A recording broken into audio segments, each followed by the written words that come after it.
কি চিতায় উঠলে কি পূর্ণ হবে? শেষ বাসনা হলো ভগবানের ভজন সাধন কি করে করব, এই চিন্তা থাকতে হবে। চিন্তা কি থাকতে হবে ভক্তের মনে, যে ভগবানের সেবা করেন। তবে শাস্ত্রে বলেন আশ্রয় করিয়া ভজে তারে কৃষ্ণ নাহি ত্যাজে, আর সব মরে হবে।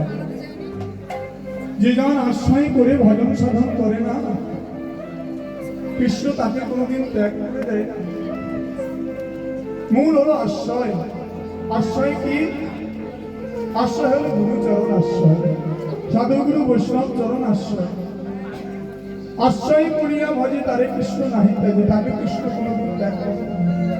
ত্যাগ তাদেরই করে যারা আশ্রয় করে না, মায়ার বস্তুকে দর্শনে সবসময় লালায়িত হয়ে থাকে, মায়ার সংসারে করে সবকিছু আমার আমার করে থাকে, তারাই ভগবানের প্রেম পায়। আশ্রয় করতে হবে, তারপরে বিষয় পাবে।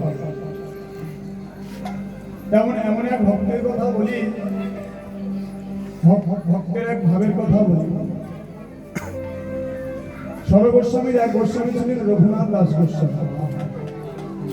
সরগোস্বামীর একটা গোস্বামী ছিলেন রঘুনাথ দাস গোস্বামী। সেই রঘুনাথ দাস গোস্বামী হলেন রাজার ছেলে। সেই রঘুনাথ দাস গোস্বামী ছিলেন রাজার ছেলে। মনে মনে চিন্তা করলো, বাবার অনেক ঐশ্বর্য আছে, অনেক টাকা পয়সা আছে, টাকা পয়সার আমি মালিক হতে পারি,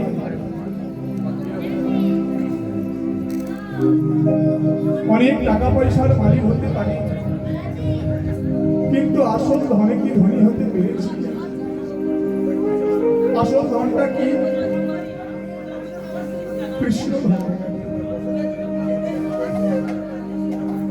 বাবা দেহ লাগলে বাবার সম্পত্তির মালিক আমি হব, কিন্তু আসলে কি কৃষ্ণ ধনের ধনী হতে পারবো?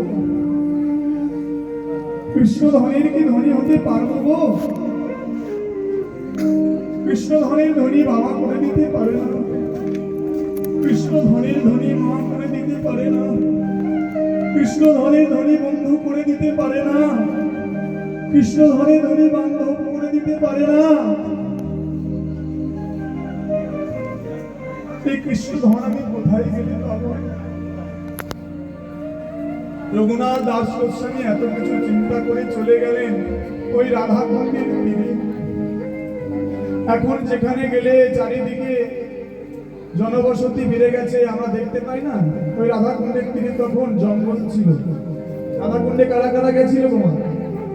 রাধাকুণ্ডে কারা গেছিল?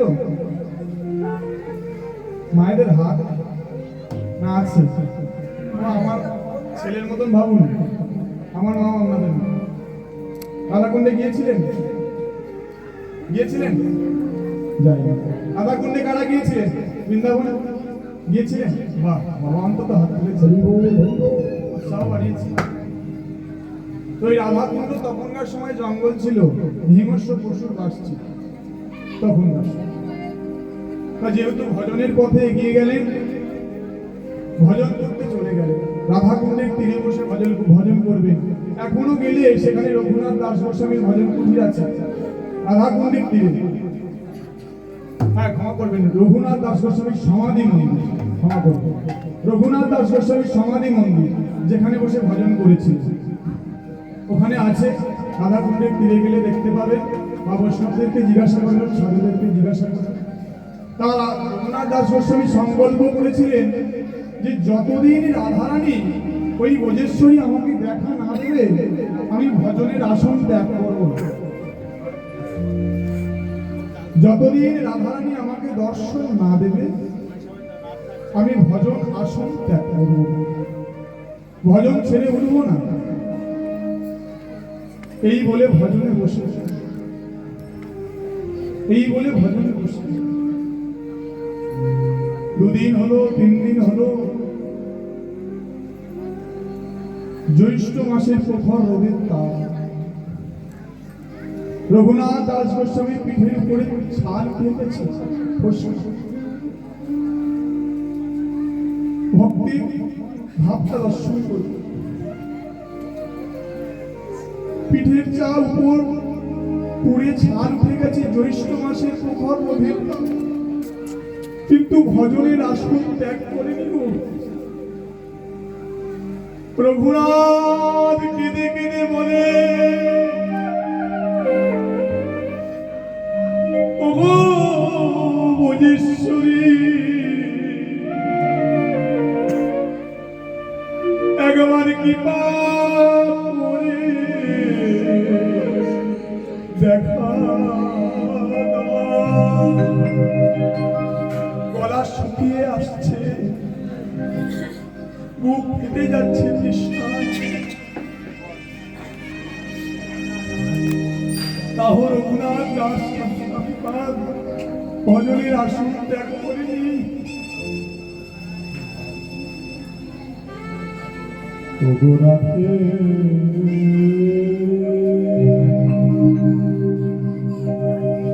কৃপা করে দেখা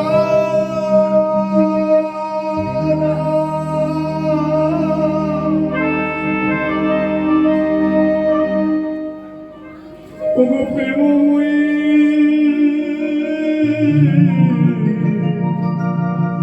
রাধে কোথায় বিনোদিনী, দেখা দাও, দেখা দাও বিনোদিনী, দেখা দাও। নয়নের ধারা বহে যায়। ভক্তের আকুলতা কি ভগবান সইতে পারে গো? ভক্তের আকুলতা ভগবান কখন সইতে পারে? ভক্তের দুঃখ, ভক্তের কষ্ট,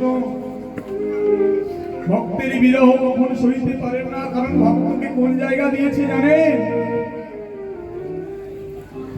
ভক্ত আমার মাতা ভক্ত